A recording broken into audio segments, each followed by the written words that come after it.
2023 జనవరిలో అదానీ గ్రూప్పై వెలువడిన Hindenburg report పెను సంచలనమే రేపింది. అదానీ గ్రూప్పై ఆ రిపోర్ట్ చాలా ఆరోపణలు చేసింది. ముఖ్యంగా వాళ్ళు అకౌంటింగ్ ఫ్రాడ్స్కు పాల్పడుతున్నారని, స్టాక్ స్పెక్యులేషన్లో అంటే వాళ్ళకి లేని లాభాలను చూపిస్తున్నారని చెప్పి, వాళ్ళ మార్కెట్స్లో వాళ్ళ వాల్యూ పెంచుకుంటున్నారని, ఆఫ్షోర్ సెల్ కంపెనీస్లో ముఖ్యంగా ట్యాక్స్ హెవెన్స్లో ఎక్కడైతే చాలా తక్కువ పన్నులు పడే కంపెనీస్ ఉంటాయో, షెల్ కంపెనీస్, దొంగ కంపెనీస్లో బయట వేరే దేశాల్లో పెట్టుబడులు పెడుతున్నారని, ఇక్కడ లిస్టెడ్ కంపెనీస్లో ఉన్న డబ్బులని తీసుకెళ్లి వాళ్ళు ట్యాక్స్ హెవెన్స్లో పెడుతున్నారని, ఫ్రాడ్ స్కీమ్స్ ప్రవేశపెడుతున్నారని, కరప్షన్, మనీ లాండరింగ్ లాంటివి చేస్తున్నారని చెప్పి చాలా సంచలన విషయాలు అదానీ గ్రూప్ అంశంలో హిండెన్బర్గ్ రిపోర్ట్ బయటపెట్టింది. హిండెన్బర్గ్ ఒక రీసెర్చ్ సంస్థ అనమాట.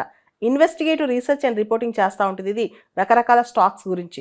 ఈ మొత్తం వ్యవహారంపై అసలు అదానీ గ్రూప్ ఇలాంటి ఫ్రాడ్కి పాల్పడిందా లేదా, స్టాక్ మ్యానిపులేషన్కి పాల్పడిందా లేదా అంశంపైన సుప్రీంకోర్టులో అనేక పిటిషన్లు పడ్డాయి. సుప్రీంకోర్టు ఈ కేసులో ఈ రోజున తీర్పిచ్చింది. ఈ కేసుని ఆల్రెడీ సెబీ విచారించింది. సుప్రీంకోర్టు ఏం చెప్తుందంటే సెబీ విచారణ కరెక్టే, సెబీ విచారణకు క్లీన్ చిట్ ఇచ్చింది. సెబీ విచారణను సుప్రీంకోర్టు సమర్థిస్తూ స్పెషల్గా ఈ కేసులో స్పెషల్ ఇన్వెస్టిగేషన్ టీం వేసేది లేదని కూడా సుప్రీంకోర్టు చెప్పింది. The power of this court to enter the regulatory framework of SEBI is very limited. SEBI regulatory ఫ్రేమ్వర్క్లో మేము ఎక్కువ ఇన్వాల్వ్ కాము అని కూడా సుప్రీంకోర్టు ఈ దిశగా చెప్పడం జరిగింది. ఈ రోజున అదానీ గ్రూప్ యొక్క అనేక కంపెనీస్ స్టాక్ ప్రైజెస్ విపరీతంగా పెరిగాయి.